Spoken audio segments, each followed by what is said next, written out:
সকাল হতেই দেখা যায় যে এক ঝাঁক তরুণী নিজের বিভিন্ন ধরনের শাড়ি পরে নিজের সৌন্দর্যকে, নিজের রূপ, নিজের দেহকে প্রদর্শন করতে করতে হাতে ফুল নিয়ে শহীদ মিনারের দিকে রওনা হচ্ছে। আমরা বাপদাদার কাছ থেকে গল্প শুনতাম যে 90 দশকে নাকি নর্তকীরা বা দেহ ব্যবসায়ীরা, যাদেরকে প্রস্টিটিউট বলা হয়, তারা নাকি সেজেগুজে রাস্তার মোড়ে মোড়ে কাস্টমার ধরার জন্য দাঁড়িয়ে থাকতো। তাহলে তাদের আর আপনাদের মধ্যে পার্থক্য কোথায়? আজ 16ই ডিসেম্বর বিজয় দিবস। এক সাগর রক্ত ও হাজারো মা বোনের ইজ্জতের বিনিময়ে আমরা এই দেশটাকে পেয়েছিলাম। তবে বিজয় দিবসের নামে আপনারা যা করছেন এটাকে অশ্লীলতা বা বেহায়াপনা বলে।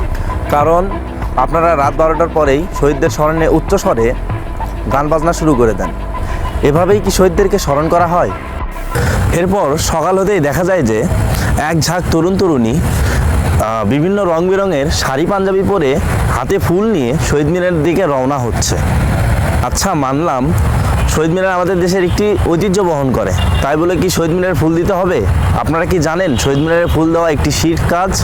আপনারা চাইলে তাদের জন্য দোয়া করেন, আপনারা চাইলে তাদের জন্য কবর জিয়ারত করেন, চাইলে তাদের আত্মার মাগফিরাত কামনা করেন। আর তাদের স্মরণ করার জন্য এর থেকে উত্তম আর কোনো মাধ্যম হতে পারে না। এবার আসি মেয়েদের প্রসঙ্গে। সকাল হতেই দেখা যায় যে এক ঝাঁক তরুণী নিজের বিভিন্ন ধরনের শাড়ি পরে নিজের সৌন্দর্যকে, নিজের রূপ, নিজের দেহকে প্রদর্শন করতে করতে হাতে ফুল নিয়ে শহীদ মিনারের দিকে রওনা হচ্ছে। আমরা বাপদাদার কাছ থেকে গল্প শুনতাম যে 90 দশকে নাকি নর্তকীরা বা দেহ ব্যবসায়ীরা, যাদেরকে প্রস্টিটিউট বলা হয়, তারা নাকি সেজেগুজে রাস্তার মোড়ে মোড়ে কাস্টমার ধরার জন্য দাঁড়িয়ে থাকতো। তাহলে তাদের আর আপনাদের মধ্যে পার্থক্য কোথায়?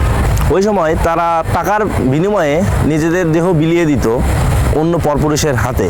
আর এই সময় আর আপনারা কি করেন? নিজেদের ভালোবাসা রক্ষার্থে, নিজেদের ভালোবাসার প্রমাণ দিতে বয়ফ্রেন্ড নামক ধর্ষকের হাতে নিজের দেহ বিলিয়ে দেন।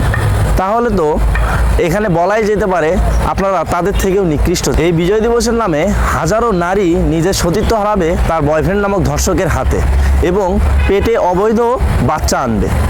সো বি কেয়ারফুল, নিজে সতর্ক থাকুন, নিজের মা বোনকে সাবধানে রাখুন। আজকের মতো এই পর্যন্তই। আমি এখান থেকে বিদায় নিচ্ছি। আল্লাহ হাফেজ। আসসালামু আলাইকুম।